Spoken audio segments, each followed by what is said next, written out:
Hey folks, it's Abby. Hey, and Josh. From the Anxious Outdoors, and today we're going to Indiana Dunes National Park.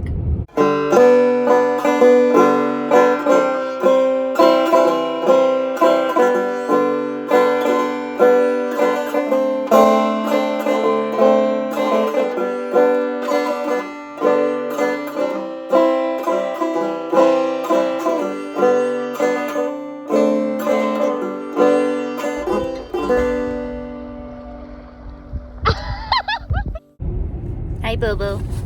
Hi, Dee.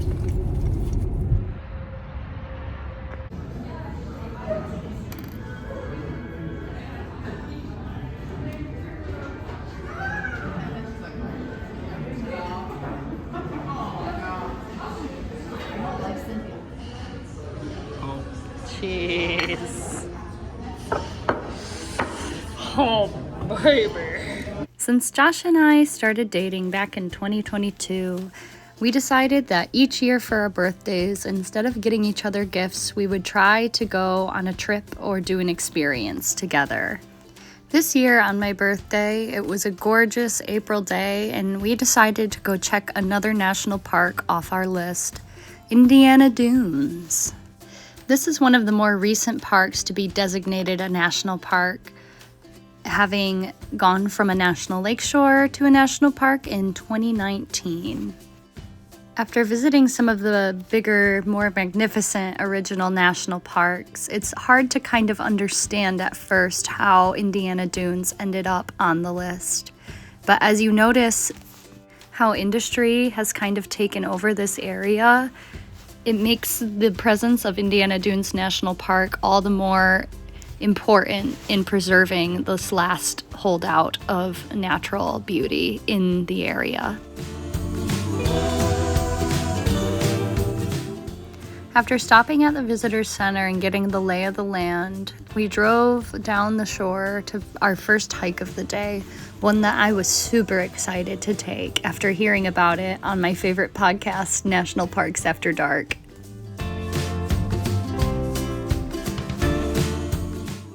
The trailhead for this hike shares a parking lot with the largest beach in the park. So after finding a spot, we headed out with the pups on our first hike of the day.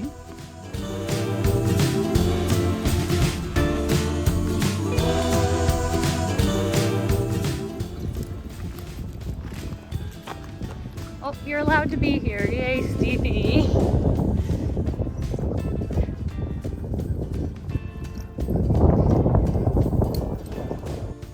This hike is dedicated to Alice Mabel Gray, a woman who's dedicated her life to preserving this area. Alice's love for these dunes was so strong that there have been many supposed sightings of her ghost hanging around the shore here. And so people have begun calling her Diana of the Dunes, and therefore this hike is named after her. At the top of the initial staircase, you got a view of the Chicago skyline, reminding me of how precious this area is, especially to those in the city who are not afforded the luxury of miles and miles of untouched wilderness.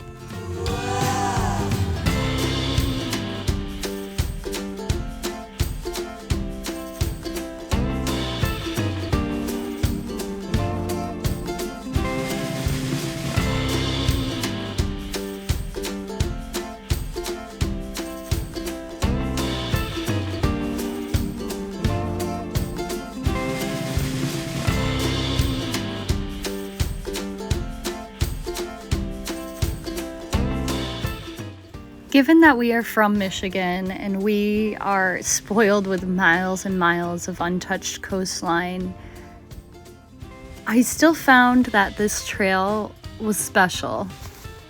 It wasn't anything spectacular that I hadn't seen before, but there was a quiet, sweet stillness nestled in the dunes with the plant life that is so unique to this area. I could see why a woman would love this so much that she would abandon her life in the city to simply live in peace among the trees.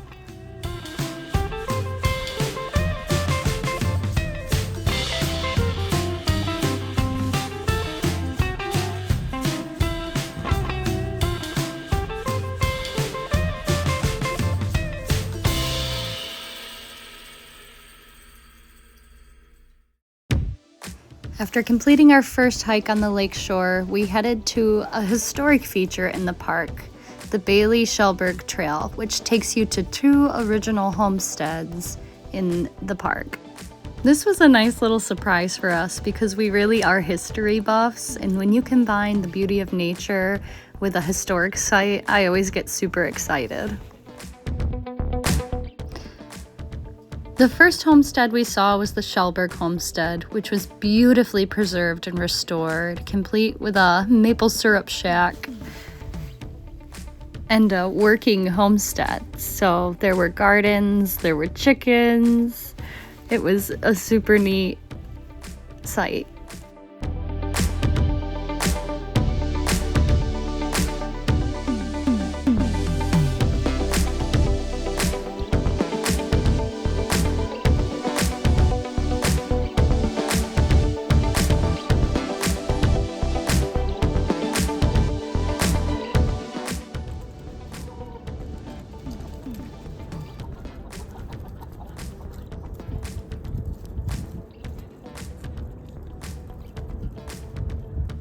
We then headed to the Bailey homestead, which is in the process of being restored. But this is the older homestead of the 2, and it was super neat to see. And I so appreciate the work of the National Park Service to bring these back to life.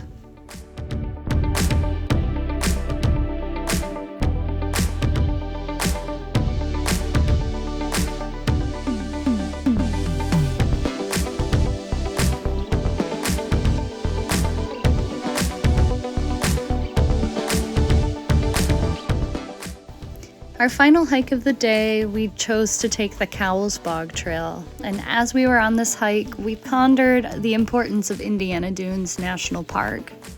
It may not have the breathtaking views that we expect with your typical national park, such as Yosemite or Yellowstone or Glacier, but it still embodies the very important message of the National Park Service to protect and preserve our lands for everyone to enjoy, which makes this a very special park. Cheers. That's delicious.